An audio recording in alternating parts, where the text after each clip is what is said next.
Okay, hello guys. Here I'm gonna introduce to you the cointegration analysis and how to understand if a model, if a time series regression model is not is cointegrated or is not cointegrated. Actually, this is step by step guide how to do this, how to understand if a model is cointegrated or is possibly cointegrated, how to test for it, and how to derive the cointegration regression. As I suffered a lot myself, and I went through this step by step, now I'm gonna introduce to you, but this is very introductory analysis, and for more scientific and in-depth analysis you need to go for experts. I'm not an expert at all. This is just my own efforts which I wanted to share with you. So during when I was studying in Warwick University, I had a very good professor, Miss Gianna Boero. She put some examples which I downloaded here. You can download also from the page. I also try to get this data. This is an example which we will gonna explain to you one by one, and you will have a better understanding. So as you see, we are gonna estimating do a model for estimating the demand for M1 using US data.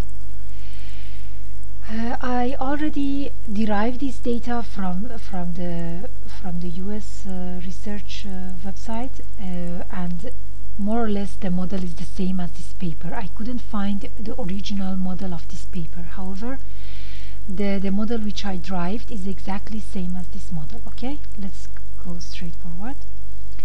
As you see, it is said that after you construct your model, you will have M1 as a money demand. You will regress it, so money will be dependent variable, or your Y. You will regress it on income, personal income, seasonally adjusted, and interest rate, short term interest rate. You can get also long rate, but here we take short rate, and this is a sample period. So I derive this data from the website of Economic Research of USA. Okay, as you can see,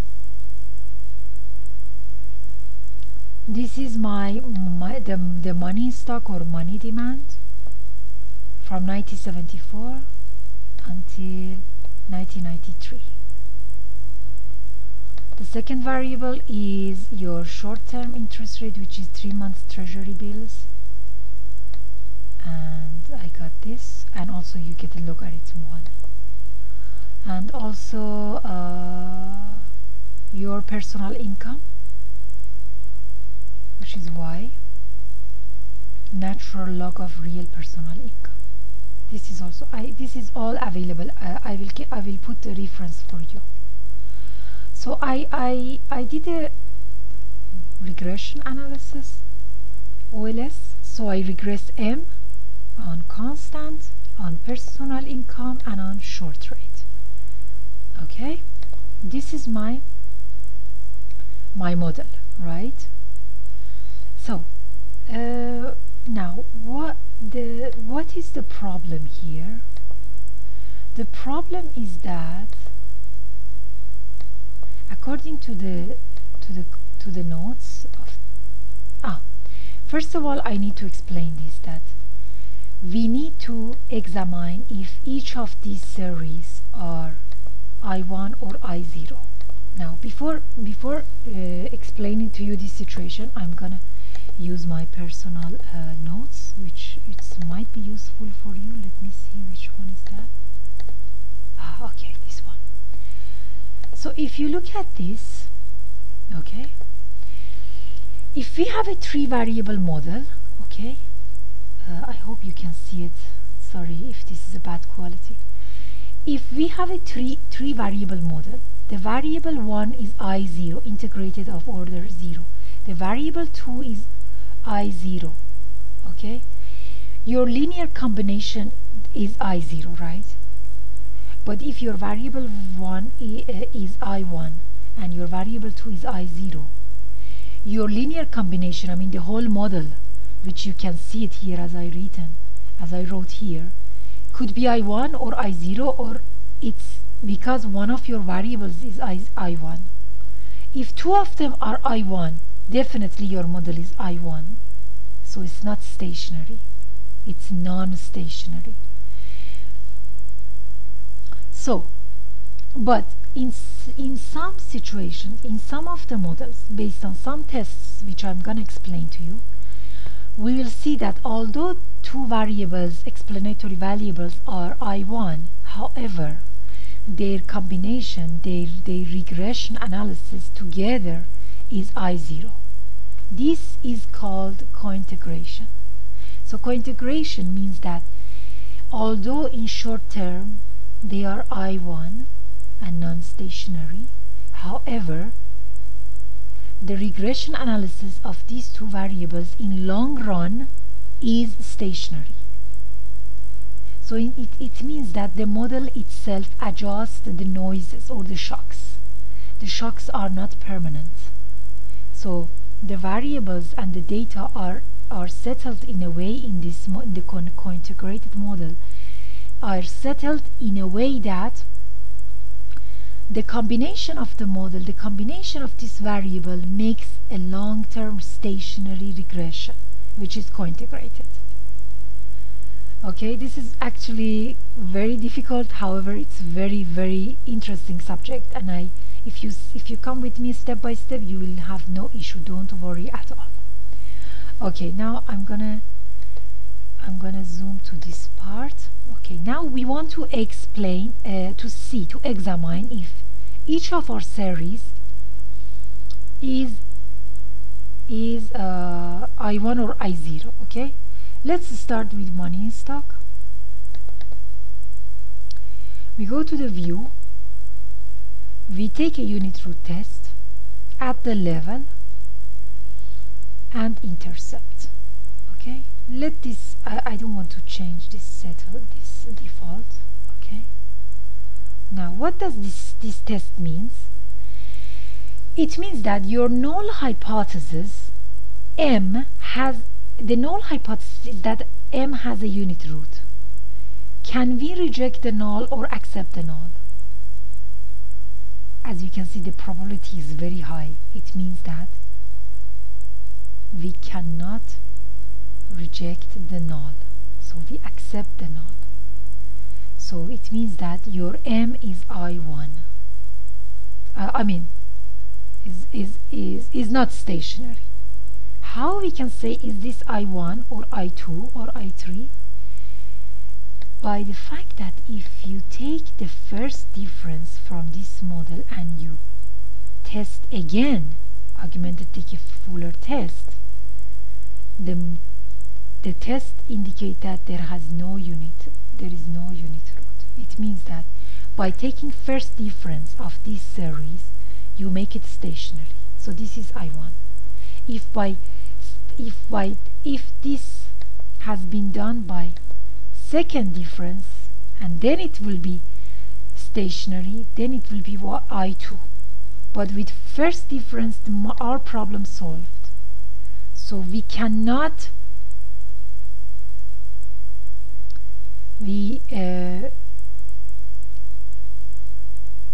so we can easily reject the null hypothesis here, which has a unit root. So it means it doesn't have a unit root. So your M is I1. Okay, is this all clear? Now let's go to the other series, your short-term interest rate. Let's see, unit root test, level. As you can see, you have a high probability. It means that this series is not stationary, and you can you cannot reject the null. You should accept the null because the probability is high. So, but what about if I take first difference? When I take first difference, it becomes 0, 0, 0, 0. It means that we can reject the null, right? Which has a unit root. So the short-term interest rate also is I1. It means that why it is I1? Because by taking first difference from your model, it becomes stationary. Okay? Now let's look at y. Sorry. Okay. Your y unit root test at the level. Wow, very high probability. So you have a unit root at the level, but when you take first difference, what will happen? It becomes stationary. It means that there is no unit root. You can reject the null easily. So all of our variables, so we come to this point that actually we are in this scenario. My variable 1 is I1, my variable 2 is I1, but is this cointegrated or no? We don't know. We have to test it. So now I'm gonna also explain to you from this model, from this node. As you will see here, my professor explained to me that this is the figure of real money, real income, and this is short interest rate. So I remember in the class she was telling us that you will see some non-stationary behavior in here and here. I mean, from the graph also you can figure it out somehow what's going on. Is it stationary or non-stationary? However, you should do a unit root to be sure is this stationary or non-stationary. Okay. Alright, so I'm gonna explain to you what else. Okay, now we are sure that this is okay. Now we want to go to the next step, which is building our model. Okay, this model, which is explained here, as you can see, demand of money dependent on constant, dependent on personal income and short rate interest rate, and UT, which is our noise. It's our regression analysis, right? Now this is the model which is here is approximately same as this model which I have here. I mean, I couldn't find exact same model, however it's so close to that, so no worries. Okay, now what is the problem of this model? If you look closer, first of all,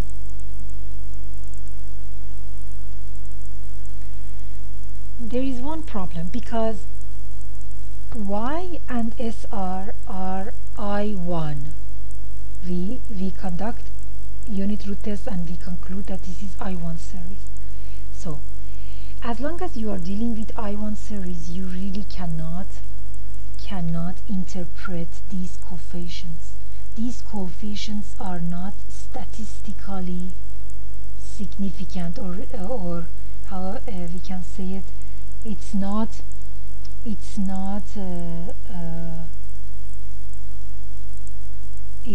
really. You cannot rely on these data. Why? Because our variables are not stationary. This might be a spurious regression. One of the best indications of a healthy regression is that you check the Durbin-Watson test. if you check the Durbin-Watson test in a healthy regression, it should be close to 2, number 2. And why this is true? Because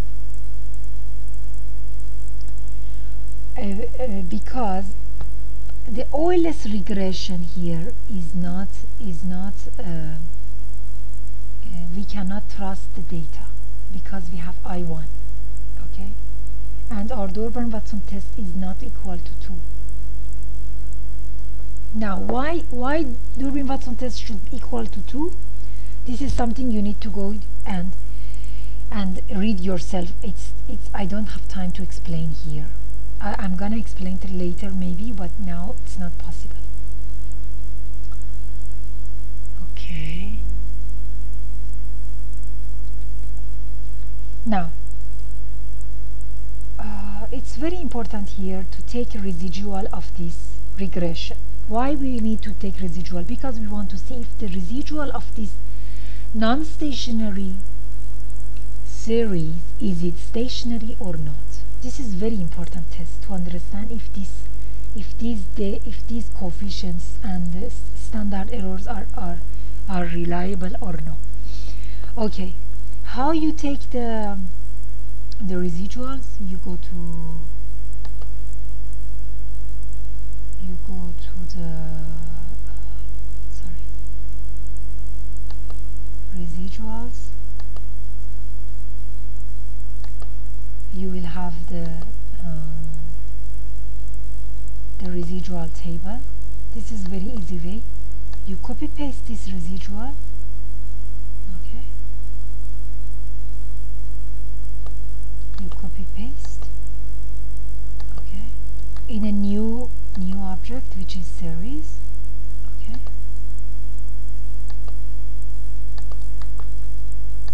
You copy paste here, okay, and you put it the residual, which I did it before. This is my residual, okay, which is the same as this one, as you can see. It's exactly, yes, same as this one. Alright, now the residuals should be stationary if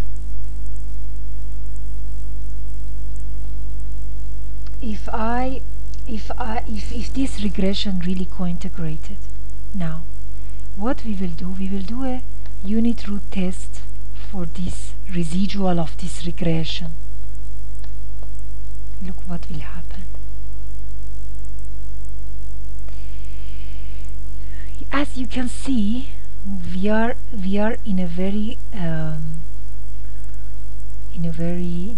dilemma situation, because probability is not completely 0, but it's not very also high, and the t statistic I think is on the border. How are we gonna make sure about this? I think that time which my professor explained, she explained to me that we need to take Mackinnon tables and so on, which I brought here as well. But anyhow, I'm gonna explain to you in case you. The Mackinnon table is this one. Sorry. Yes, this is the Mackinnon table for 1996. You can get it from internet. It's very easy. For a model with 3 variables and the 5% 5% confidence for the 5% probability confidence interval, you will have these coefficients to calculate this to obtain the t values, okay, which I explained it here to you. Here you see I calculated this minus 3.74, which comes from this number, as you can see, times minus 8.352, which is this number, 8.352, over your number of observation minus your variables, minus 13.41, which is here as well, as you can see, this number, over to 237 times square. So this is your actually correct, yes, correct correct t value.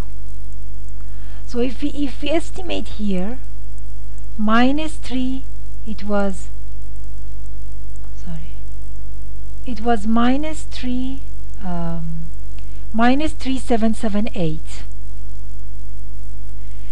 So instead of that one, you will take -3778. Okay. Now, this -3778, which actually exactly what my professor explained here, as you can see here. Okay, it's very interesting. It means that we cannot reject a null, and there is a unit root in the residual series. This implies that above we have a spurious regression, and in 10% confidence interval, the null is not rejected here either, but marginally. So perhaps this is a cointegration relationship. Okay, how you gonna understand this? Because our t values here are on a very borderline. It's marginally on the verge of acceptance of unit root or rejecting of unit root. So it means that we might have a cointegration. Okay, I think this is stop for the first part. I'm going to explain the next in the second part. Okay, thank you, bye.